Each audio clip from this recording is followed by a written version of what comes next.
अहिल्यानगरमध्ये शिवसेनेच्या या बड्या महिला नेत्यांनी स्वस्तात सोने देण्याच्या आमिषाने एकाला घातलाय 4 लाखांचा गंडा. पोलिसात गुन्हा दाखल. शेवगाव स्वस्तात शुद्ध सोने देण्याचे आमिष दाखवून एका पती पत्नीने मुंबईतील रिलायन्स कॉर्पोरेटच्या मॅनेजरला 4 लाख रुपयांचा गंडा घातल्याचा धक्कादायक प्रकार समोर आलाय.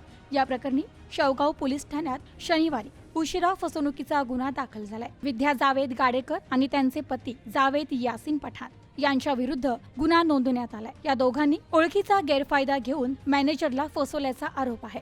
मुंबईतील रिलायन्स कॉर्पोरेटचे मॅनेजर अतुल नामदेव अटकळे यांची जावेद यासिन पठाण आणि विद्या गाडेकर यांच्याशी जुनी ओळख होती. या ओळखीचा फायदा घेत दोघांनी 23 डिसेंबर 2020 रोजी अटकळे यांना शेगाव विद्यानगर येथील आपल्या घरी बोलावले. त्यावेळी पठाण यांनी घरातील सोन्याचे दागिने दाखवत आपण सोने खरेदी विक्रीचा व्यवसाय करत असल्याचे सांगितले. त्यांनी अटकळे यांना स्वस्तात शुद्ध सोने देण्याचे आश्वासन दिले आणि जास्त पैसे गुंतवल्यास कमी दरात सोने मिळेल असे आमिष दाखवले.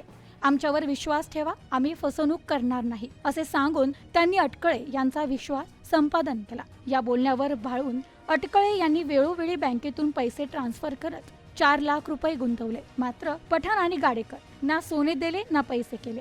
गुंतवणूक केल्यानंतर अटकळे यांनी सोन्याची किंवा पैशांची मागणी केली तेव्हा पठाण आणि गाडेकर यांनी टाळाटाळ सुरू केली. कोविड काळात अटकळे यांना शेवगाव येणे शक्य झाले नाही आणि त्यांनी फोनवर संपर्क साधण्याचा प्रयत्न केला तेव्हा दोघांनी फोन उचलणे बंद केले. प्रत्येक वेळी वेगवेगळी कारणे सांगून त्यांनी अटकळे यांना हुलकावणी दिली आहे. अखेर जेव्हा अटकळे यांनी आपले पैसे परत मागितले तेव्हा या दोघांनी त्यांना खोटा गुन्हा दाखल करून तुरुंगात टाकण्याची धमकी दिली.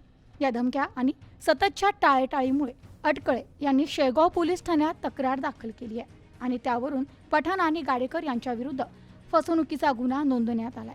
Bureau report, news today 24, Ahilyanagar.